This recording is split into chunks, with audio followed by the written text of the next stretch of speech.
दिनेश, क्योंकि इस बार जिस तरह से कैपेक्स पर एक जोर की बात थी भी और वो अच्छा खासा आया भी है डिफरेंट स्पेसेस में, चाहे वो इंफ्रा हो चाहे रेल हो, और इन सब में कैपेक्स की अच्छी खासी अनाउंसमेंट भी हुई है। इस सब से अगर हम मार्केट पार्टिसिपेंट्स के लिए देखें तो mid cap small cap space, क्या आपको लगता है कि वो भी कंट्रीब्यूट अच्छा कर सकते हैं इस साल?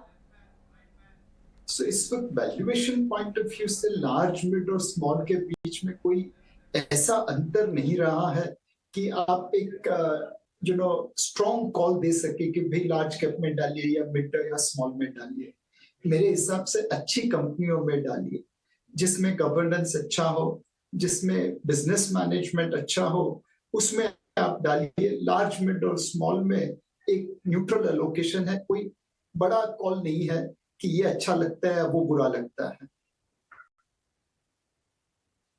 आप ये बताएं कि ये साल जो है गोइंग इनटू इलेक्शंस है 2024, हमने देखा कि ये भी देख रहे हैं कि कई सारे स्टेट इलेक्शन में लगे हुए हैं। क्या ये बाजार के लिए कोई मॉनिटरेबल है या बाजार लार्जली यही एक्सपेक्ट कर रहा है कि कंटिन्यूटी रहेगी क्योंकि काम चल रहा है? कोई सिटीजन्स को बड़ा रीजन तो नजर नहीं आ रहा है कंप्लेन करने का। अजय भाई, मार्केट हमेशा डेटा को प्रोसेस करता रहेगा, इवेंट को देखता रहेगा। 9 स्टेट इलेक्शन है, जनरल इलेक्शन है, मार्केट एक धारणा जरूर बनाएगा। हमने 2004 में देखा था जब मार्केट के अनुमान से विपरीत इलेक्शन रिजल्ट आया तो मार्केट जोर से गिरी, और 2009 में मार्केट के अनुमान के अनुसार रिजल्ट आया तो मार्केट जोर से बढ़ी।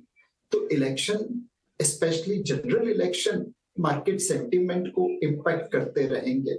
एंड मेरे हिसाब से मार्केट 9 स्टेट के रिजल्ट्स के ऊपर और कार्य के ऊपर एक कॉल लेगी कि भाई ग्रोथ ओरिएंटेड सरकार चलेगी या नहीं चलेगी। तो मार्केट हमेशा डेटा और इवेंट्स दोनों को देखता रहेगा, धारणा बनाता रहेगा। कभी सही गिरेंगे, कभी गलत गिरेंगे।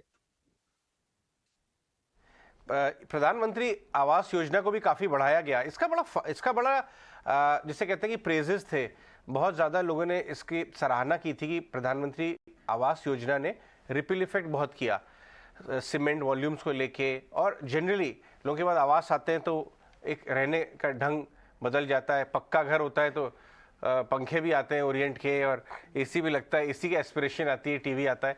तो ये बढ़ाया जाएगा, ये आपको एक अच्छी चीज नजर आती है कंजम्पशन एंड से? डेफिनेटली सबसे ज्यादा मल्टीप्लायर इफेक्ट अजय भाई कंस्ट्रक्शन सेक्टर का होता है, रियल एस्टेट सेक्टर का होता है।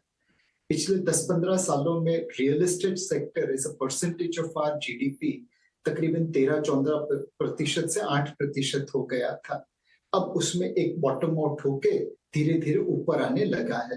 प्रधानमंत्री आवास योजना के तहत जब हम आवास बांधेंगे, हाउसिंग में इन्वेस्ट करेंगे, तो उसकी मल्टीप्लायर इफेक्ट पूरे भारत में दिखने को मिलेगी।